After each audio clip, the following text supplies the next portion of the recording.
Good evening, ladies and gentlemen. Welcome to our MISAD Bulletin, and we shall start with our headlines. Palestinians say they will stick to principles. President Trump to mark 17 years since September 11 at Pennsylvania Field. And moving on to our details, starting with Palestine.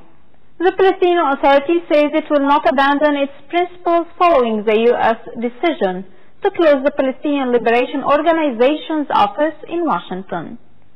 The spokesman for Palestinian President Mahmoud Abbas said the Palestinian Authority will maintain its commitment to the resolutions of international legitimacy. The spokesman added that key issues, including the status of Palestinian refugees, are more important than the relationship with the United States. This came after the State Department on Monday announced the closure of the Palestinian diplomatic mission in Washington, saying the decision was made because no direct and meaningful negotiations with Israel are underway despite previous warnings. On to the Syrian profile, a U.S.-backed Syrian fighting force said on Tuesday it has begun the final stage of its campaign to clear Islamic State group militants from northeast Syria. The Syrian Democratic Forces said it launched operations on Monday to expel IS militants from the town of Hajin and surrounding villages on the northeast banks of the Euphrates River. The coalition said in a statement it was supporting the SDF ground operation with air and artillery strikes. From another perspective, the Syrian Observatory for Human Rights said coalition jets with SDF ground offensive bombed locations across the IS pocket, killing at least 23 IS fighters.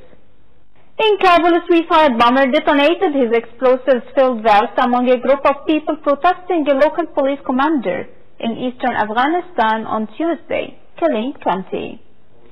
Nangarhar province officials said dozens of people from Akshan district had come to the Momandara district to block the main highway between the capital Jalalabad and the Turkmen border with Pakistan. They also said that about 30 other people were wounded in the attack. Officials said that also in Nangarhar, at least one person was killed and 4 others wounded in a series of additional bomb blasts near different schools. In New Delhi, a bus carrying pilgrims from a Hindu temple in the hills of South India plunged off a road on Tuesday, killing at least 45 people, while at least 25 others injured.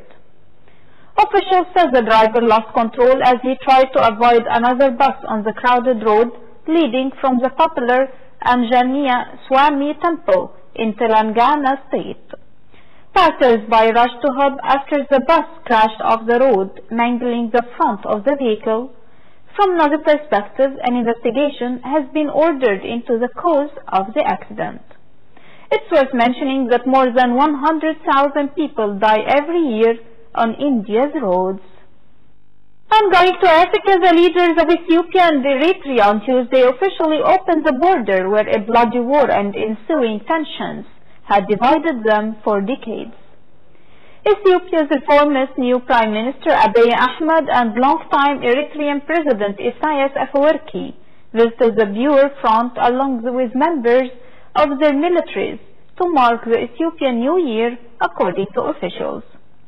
Officials added that the two opened the border post for road transport connectivity and later were doing the same at the Seraha-Zalambisa crossing.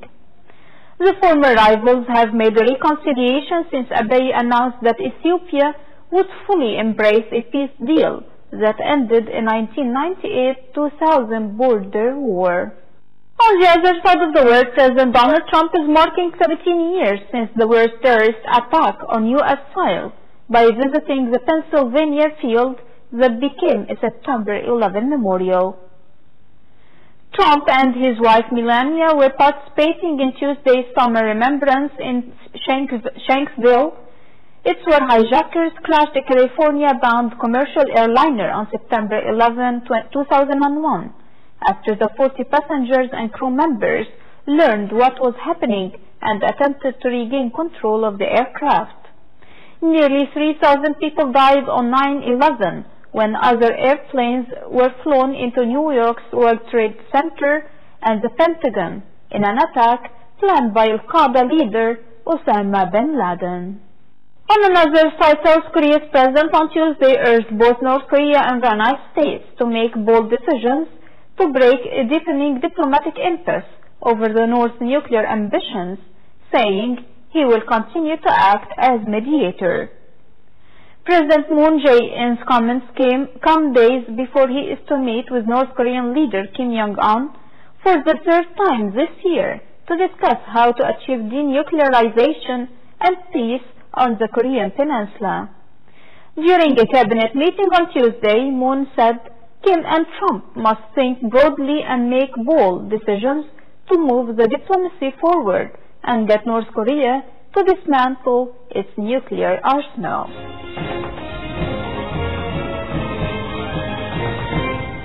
And finally, economic news. Major global stock markets were mostly lower on Tuesday as investors waited for a new U.S. tariff hike in a trade battle with China.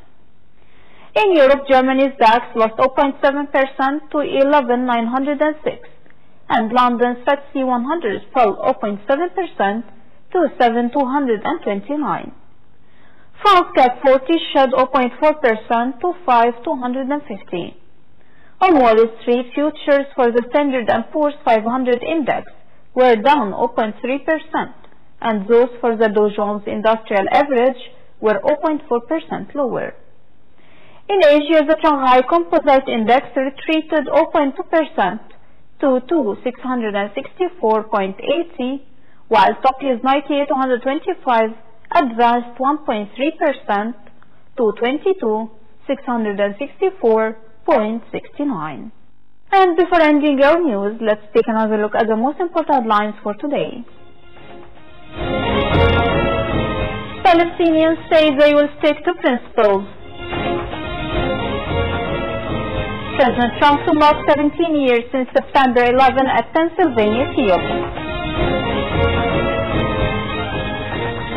And we reached the end of our news bulletin for today. Thank you for joining us, and see you tomorrow in a new bulletin.